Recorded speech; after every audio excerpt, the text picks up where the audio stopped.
Dicas para o concurso 1237. Olá! Para quem está na busca pelos 13 e 14 pontos na loteca, a gente vai mergulhar fundo numa análise diferente. Vamos aplicar um método estratégico para decifrar a grade deste concurso. Sabe aquela pergunta que todo mundo se faz na loteca? Será que é tudo uma questão de probabilidade, de esperar o resultado cair no colo? Ou será que um método, um sistema bem aplicado, pode de fato dar uma vantagem competitiva? Bom, é exatamente isso que a gente vai investigar agora. Então, vamos direto ao ponto. O método da expectativa de gols, na prática, transforma informação em projeção. A gente olha o momento de cada time, a força do ataque, a solidez da defesa e responde a uma pergunta que é chave. Essa partida tem cara de muitos gols, um jogo aberto ou vai ser aquele jogo amarrado, de placar baixo? A resposta para isso define toda a nossa estratégia de aposta. E agora o termômetro sobe. A gente está entrando na chamada Zona Verde. Esse é o território dos jogos de alta confiança, onde a nossa mentalidade tem que ser uma só: ataque total. E o nosso primeiro exemplo é um prato cheio, Palmeiras contra o Mirassol. O método aqui aponta um desequilíbrio muito claro. De um lado você tem o Palmeiras, jogando em casa, com futebol super ofensivo, brigando lá em cima pela liderança. E do outro, o Mirassol que, está invicto, mas essa invencibilidade vem muito na base do empate e a defesa pode sim sentir a pressão de um ataque como o do Palmeiras. O cenário está bem desenhado.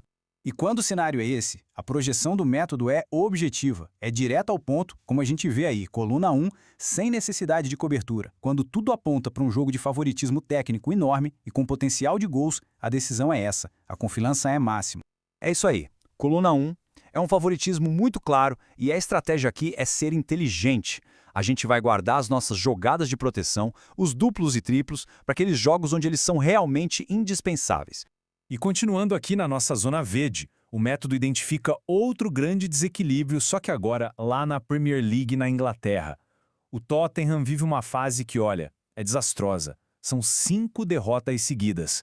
Do outro lado, o Liverpool, mesmo vindo de um tropeço, é um time muito superior, joga em casa e briga por vaga europeia. De novo, um cenário que fala por si só. Para fechar a análise da Zona Verde, vamos para o jogo 12, Coritiba e Remo. Mais uma vez, o método só confirma a tendência. O Coritiba vem de uma vitória importante, o Remo está lá na zona de rebaixamento e, para piorar, tem um histórico péssimo jogando contra o Coxa fora de casa. Todos os sinais apontam para a mesma direção, coluna 1. Certo. Agora a coisa muda completamente de figura. O termômetro de gols despenca, a luz de alerta acende, a gente está entrando na zona vermelha, a zona de perigo. Aqui, o método exige uma mentalidade oposta. É defesa, é proteção máxima. E aqui nós temos, muito provavelmente, o jogo mais perigoso de toda a grade. O clássico entre Sergipe e Confiança.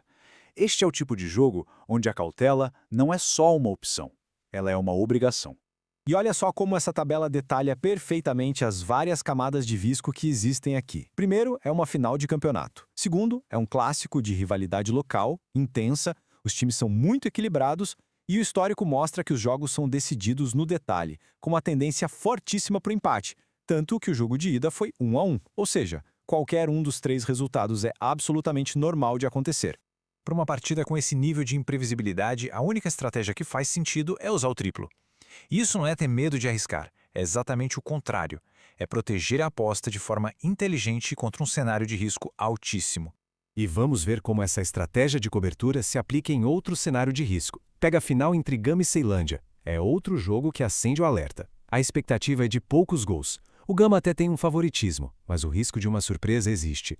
A projeção inteligente aqui não é o triplo, mas sim a cobertura dupla, Gama ou empate. E é aqui que a gente viu uma nuance brilhante do método. Goiás e Atlético Goianiense. Também é uma final, também com baixa expectativa de gols. Poderia parecer um jogo para triplo, certo? Mas o contexto, gente, o contexto é tudo. O Goiás ganhou a partida de ida por 2-0. Isso significa que ele pode até perder por um gol de diferença que ainda leva o título. Isso muda toda a dinâmica e torna a cobertura dupla, em Goiás e empate, a estratégia mais eficiente. Ok, então a gente chega na síntese de tudo isso. O método, no fim das contas, nos mostra 2 mentalidades estratégicas bem diferentes, que a gente aplica em momentos específicos da grade. E esse slide resume perfeitamente a lição principal. O método não é uma fórmula engessada, de jeito nenhum. É uma ferramenta dinâmica. Na zona verde, o nosso foco é no ataque, é em confirmar os favoritos. Já na zona vermelha, o foco muda para a defesa para proteger o nosso jogo e não sermos pegos de surpresa. E assim a gente chega na conclusão mais importante de todas. É a mudança de mentalidade. É sair daquela esperança passiva de contar com a probabilidade para uma análise ativa, estratégica. E é isso que separa quem briga lá em cima pelos prêmios principais de quem acaba ficando pelo caminho. Não é probabilidade, é método. Para a gente fechar, fica uma reflexão. Aplicando essa forma de analisar este raciocínio, qual jogo desta grade é a sua zona vermelha? Aquele jogo que, na sua visão, exige proteção máxima. A sua análise começa agora.